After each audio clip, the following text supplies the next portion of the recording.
We lost something around $100 million in cash. At one point, we had $80 million in renewal income. It's not the knowing how that's hard, it's the execution that's very hard. Yeah. We were just breaking down one day the VSL you did in 2011. That thing did over $1 billion. Right now, if you look at all of our subscriber base, we have around 45,000 subscribers. PJ, we have a flight leaving at 9 a.m. tomorrow. Okay. We're going to Baltimore. Baltimore? Yeah. Why? We have important work. Pack your bags. All right. We'll see you there. All right, man. All these people in the airport are stressed out. Josh and I are just cruising. This is unbelievable. I love this. Dude, we would have completely missed our flight if we had to sit through that. This is like familiar. I'll explain later. But for now, let me get back to this paper. Josh and I are speds. We forgot to pack the equipment we needed. I don't even know if we can get the right mics that we need to actually make the videos. Yeah, and we got 6-7 hours to figure this out. Every time I come into Walmart with a camera, I almost get in a fight. This is not the word I wanted to. Walmart was a mega fail. Now we're gonna go try at Best Buy. Here we go. Round 2. Okay, go. I'm glad I didn't wear my watch out. Dude, calm down. I've got all my bling on. Yeah. I got all of it. I'm just trying to fit in, yeah. This is a real good sign. We got DJIs. Yeah, they do. Yes. We should actually get something right there. Oh yeah. One of these things. Right? Looking a little more professional than before. Sometimes you turn grapes into wine. Yeah. About to meet Porter, and I'm low-key fanboying right now. The space that I'm in, he's a complete legend, an absolute legend that not a ton of people know, but I was thinking, who would I rather meet right now? And there's really not too many people. In terms of scaling like a kind of a business model that we're in now, he is kind of the person to talk to. It's awesome staying at his house. His hospitality has been spectacular so far. He doesn't even know who me and PJ are yet. He's probably going to see us and be like, what are these two twats doing at my house and why did I let them in? Hey, Josh? Yes. Hi, Porter. Nice to meet you, Porter. Nice to meet you. Who's this? This is Mr. Scouts. PJ. Yes. Nice to meet you. Nice to meet you, Porter. Can I put a mic on you just for some behind the scenes stuff? Sure, of course. Tell me about your business, Josh. So I help a lot of large businesses grow their social medias, mainly YouTube, with the entire goal of just getting customers. I mean, that's when I really started to research you and Agora and Stansberry. We were just breaking down one day the VSL you did in 2011. Which is probably like the highest grossing VSL of all time. You guys have a copy of that? No, because it was deleted. But we got access to it for a short period of time. I don't know how to, I gotta get a copy of that. I don't have a copy of it. Really? Mm-hmm. And then we broke down basically every scene by scene, writing down what you were doing because you It's so simple. Yeah, but you said you rewrote it 20 times. We wrote it a bunch. But I also did so many versions of it over the years. I know that thing did over $1 billion in total. That VSL in revenue? Yeah. Wow. Oh, I'd love to work out here tomorrow. Yeah, of course, help yourself. This is our studio. We have a pretty good production team. I mean, you guys obviously know what you're doing with production too. Yeah, what do you guys mainly do video for? All of our podcasts are video now. There's a lot of opportunity for us to do more targeted content. Saturday, Warren Buffett put out his annual letter at 8 in the morning. So I spent the morning reading it, researching a bunch of things. And then at 3 o'clock, we went live here on the internet, through a webcast to our Partner Pass members, our most elite subscribers. And I spent the next hour going through the entire letter and the annual report and the 10K with them.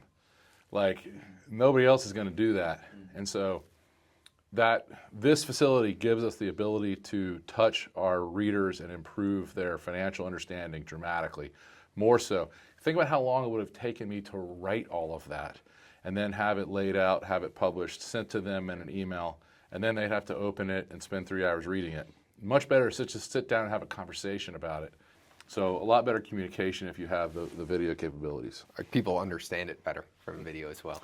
Yeah, and I'm telling you, it's a huge value add and it's a huge brand enhancement. From the quality of our production work, you wouldn't really know that it's only 40 people in a barn. It looks pretty slick. How many kids do you have? Right now I have 3 sons. How about you guys? No kids. Oh, you guys got to get to work. I've been too focused on trying to grow the business right now. If you fuck up, then we just bring you in here and we butcher you. You have your own butcher in here. That's awesome. So is the meat that's in the freezer? Oh, yeah. That's all stuff that you hunted? Absolutely. Wow. Yeah. We butcher it right here. We have our own grinder, everything. Holy smokes, that's awesome. Yeah. If the end of America does come, You're ready. We'll be ready. Yeah. We've kind of. What's your first ticket price that you start at? We will sell you a report about an industry for as little as $1.99 Per year or month? just for a flat, just a price. Okay. So, like, if you want to understand how to invest in oil and gas, we'll sell you an industry report. Shows you exactly our model of the industry. Shows you how we look at all the companies. Shows you how to think about oil and gas, because it's a mixture of things. It's not just total reserves. It's also production costs, and it's also transportation. So obviously, if you've got a huge natural gas field and it's 100 miles from the Gulf Coast where all the LNG infrastructure is, that's worth a lot more than having a natural gas field in Alberta, where it's going to take you a lot to get to market. So we explain all that, and then we show you our industry analysis, so you'll know which stocks to buy. We do the same thing for property and casualty insurance, a couple of other industries. So you can just buy an industry report from us. And then our cheapest subscription product, which gives you actual, like, here's how to build a portfolio, here's what you should buy today, that price starts at $14.25. Okay. And is that lifetime or is that? No, that's each year. Okay. So renewable at $14.25. Do you do only yearly and no monthly? No, we don't do any monthly, but we do have a membership where you can get all of our reports, including anything that we do new or when we add products. That's now, I think, at $12,000 to join. And then that has a $500 a year annual fee as well. I feel like if I get a subscription at $14.25, the number one thing that I'm sure I've got is a real subscriber, meaning I've got someone who has a real need for investment research, because at that price, you're not getting many tire kickers. So if you're sitting on $5 million, then paying $14.25 for high quality research is a bargain. It's way less than you're going to pay hiring a manager or trying to do it yourself with hiring a team or anything like that. So it's affordable. And I kind of figured out in my first go around with Stansberry Research that trying to sell people good investment research at $99 is really hard to do, because most of them don't really want it. They're just responding to the promotion. So they're not going to renew, they're not going to buy a more sophisticated product, and they're going to require a whole lot of customer service. A lot of them will refund. I'm not saying it's not a viable model. I'm just saying that it requires a lot of capital, and it requires teams of people that I personally don't like dealing with. I don't want to have to deal with 50,000 members of the public every year. Yeah. I want to stay as far away from them as I possibly can. So I want to deal with people who are intellectual, people who are wealthy, people who have what I call, legitimate investment research needs. I just don't want to deal with Dolores from Duluth, who's got a Social Security check at $1,200 a month, and she wants to know what lottery ticket to buy this month. That's not the business I want to be in. Right now, if you look at all of our subscriber base, we have around 45,000 subscribers.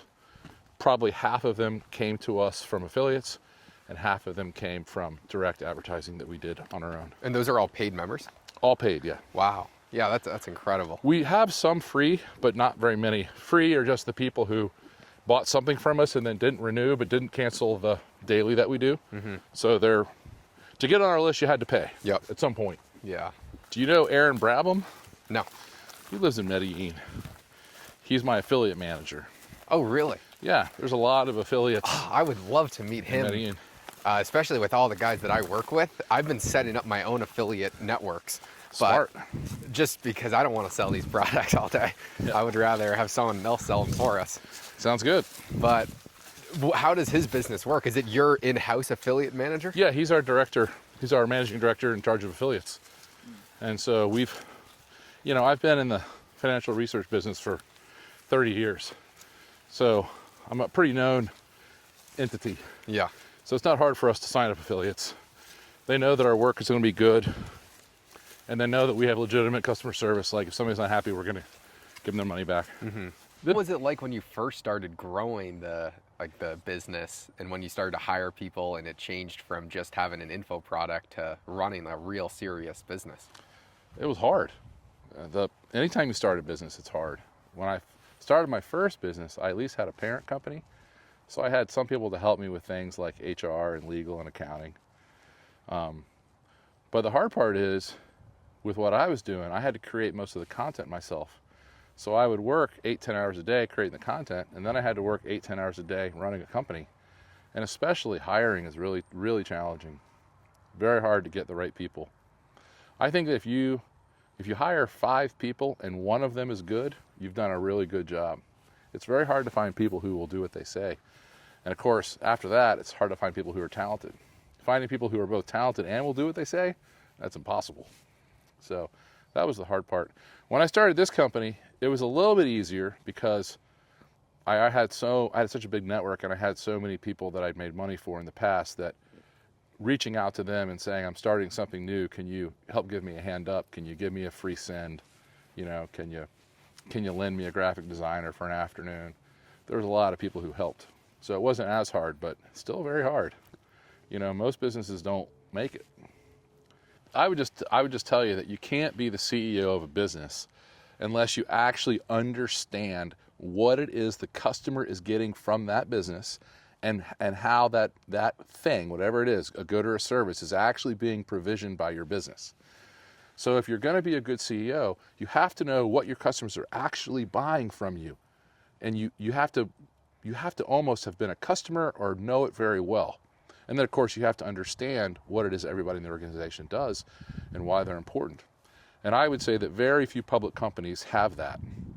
And that's why founder-led businesses tend to be much better investments, because the founder of the company usually understands intimately what he's actually selling and how it is actually provisioned. We had a disastrous failed capital raise because there was no clear, coherent story for why we needed the money or what we were going to do with it. And as a result of the failed capital raise, we ended up with a public company with all the overhead of the public company, all the pain in the assness of a public company, but none of the capital. So we couldn't do acquisitions. We didn't have any liquidity for our partners. We didn't really have any liquidity for our employees. It's kind of a disaster. And along the way in that whole process, some other bad things happen where people who should not have had as much control over how the company was being managed and how the capital was being allocated got in place, and the people who actually had all the experience and had all the ownership were out of place. Specifically, by the end of this deal, me and Bill Bonner, who owned roughly 80% of the business, were no longer on the board and no longer involved in the day-to-day of the company. And very shortly after that transaction, and on mid-July of 21, the entire company fell apart. Within 6 months, the company was no longer producing any cash profits. Within a year and a half, an employee had been arrested for securities fraud. There were some big problems. Yeah.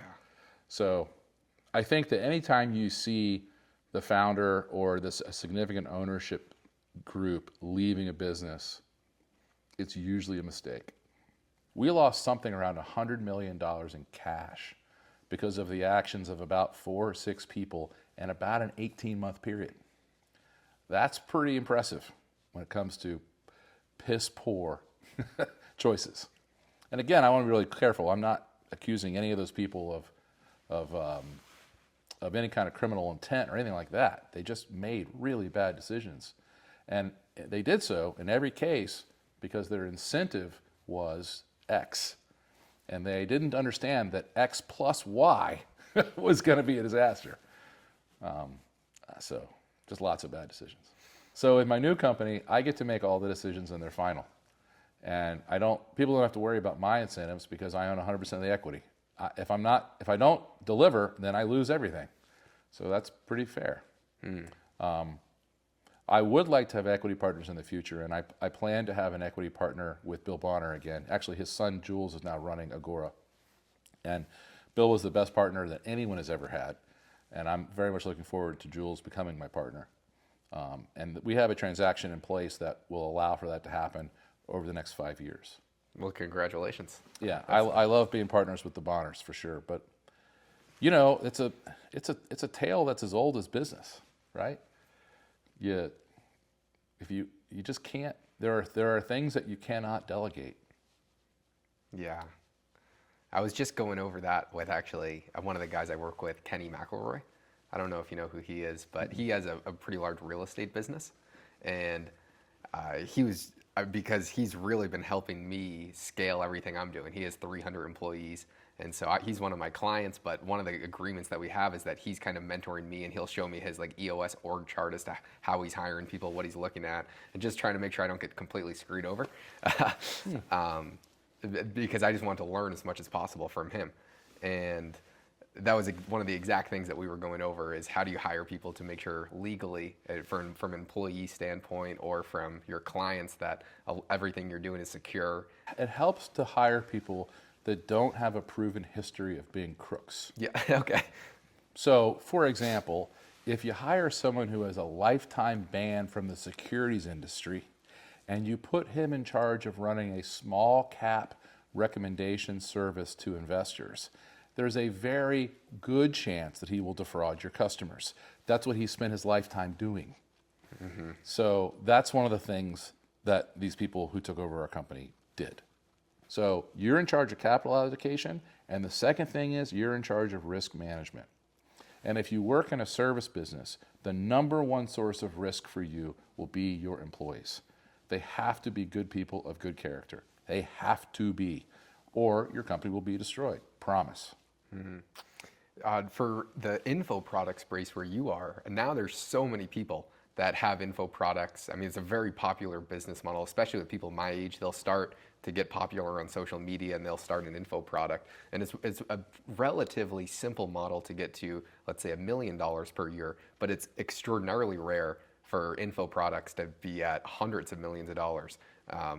But you are one of the very few people that has ever done that. And it's really cool to be able to, hopefully everyone can learn from what you've done, and so they can try and replicate the same thing, especially if they're in the info product space. I can tell people, but it won't make any difference. It's not the knowing how that's hard. It's the execution that's very hard.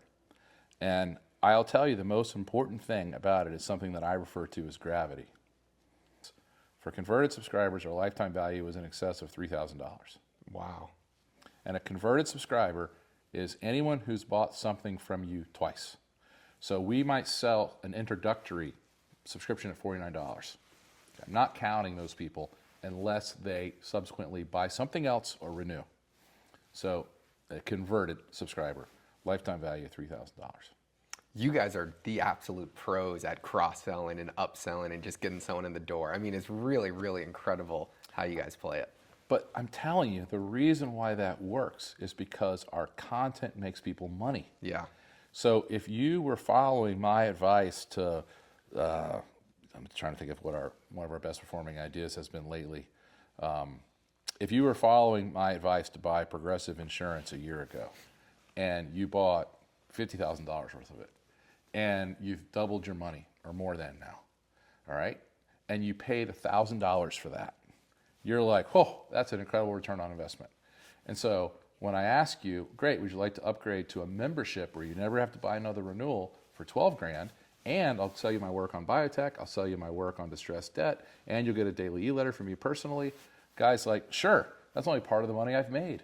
I'm happy to invest in that again. Mm-hmm. And so I just think that it's very underappreciated that the key to the upsell and the key to the lifetime value is actually the quality of the subscription product. And there are a whole lot of people who don't believe me, but there's not anyone who's ever had a $3,000 lifetime value on an info product at scale. Yeah. That's the real key, is the at scale part. Nobody. There isn't anybody. No. It's product first, and then I'm sure you can maximize everything through other marketing tactics. At one point, we had $80 million in renewal income. That's quite substantial. It's really hard to go out of business when you have $80 million in renewal income. They're trying their best. I don't think the renewal income is at that level anymore. But yeah, but it's so simple because it's just the facts of life, right? If most of your customers are not renewing, it's because you didn't do a good enough job of delivering value. If you do a good enough job of delivering value, most of your customers will renew. If most of your customers will renew, then it's just a matter of time. And so, I'd been at it for 25 years and we'd done a really good job. So the renewal income was incredible. It's very similar for YouTube and how to grow on YouTube, these very small metrics. Because of scale. Yeah. And Yeah, if you've got 10 million people viewing something every day, changing it like this, making a 1% difference, well, that's 10,000 more responses. Yeah. And so since I work with a lot of big companies, but I only work directly with the founders. All founders of companies, they only care about the results. But a lot of people in the company will say, well, this doesn't look good. Right, and who cares? That's why I only work directly with founders, because Smart. They're the only ones that matter at the end of the day. Yeah, it's funny. Most people are very illogical. I guess that's why there's opportunities for people like us. Yeah. About maybe 3 years later, and then we started.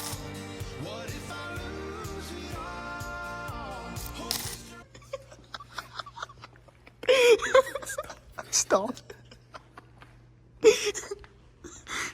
God, this is the coolest fucking trip. But Please. Oh, he's getting his ass whooped. He's getting his ass whooped. Or do I go for the score? I go for both.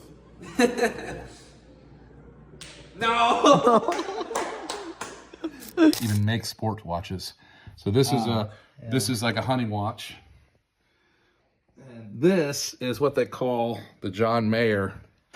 John Mayer. The John Mayer is the 50th anniversary. Wow. These are beautiful. I can't set it right because the clasp is making it roll, but Oh, yeah. the green Oh, fade. dude, these are awesome. Yeah. This is nothing. It's just a German watch. Recording.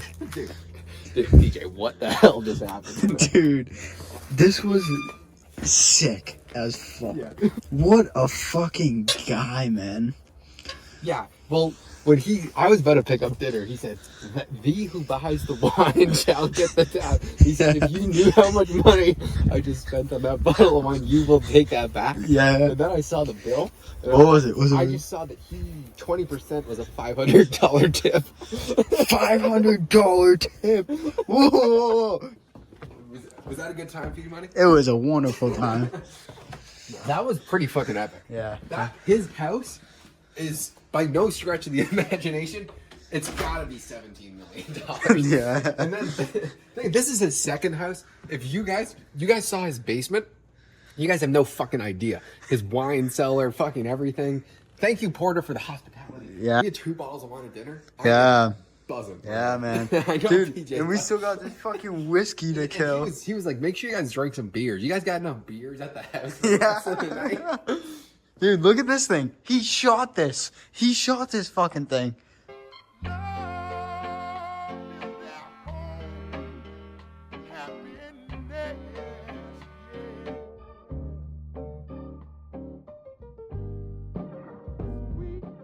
Hey, brother, do you still believe in one another?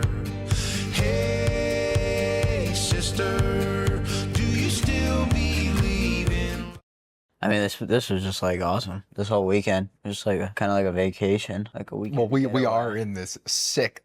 He has 3 vacation houses, or just 3. What's it called? Guest home? Yeah, he has 3 guest houses on this property. I mean, that's fucking ridiculous. And then like a 15,000 square foot office, another 15,000 square foot office being built. His 20,000 square foot house on these many acres of land that was from the 1700s. I mean, this place is just ridiculous. The hospitality was out of this world.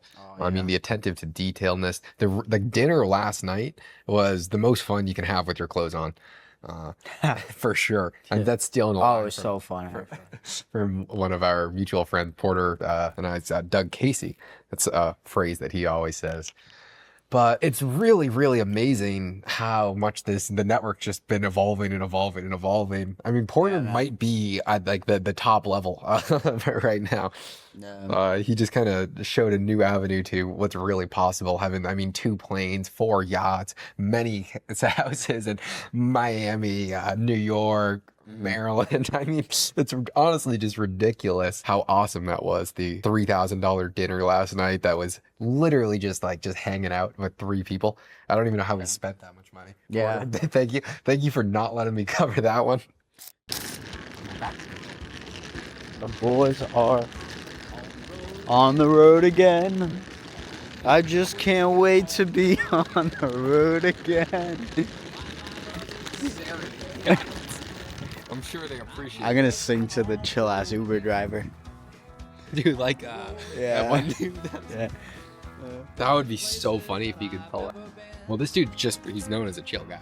I love that dirty water.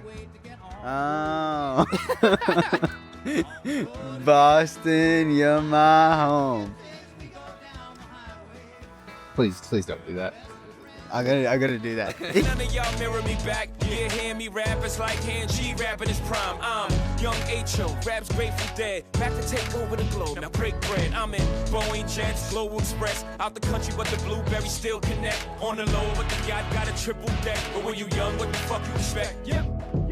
Grand opening, grand closing. Goddamn your manhole, crack the can.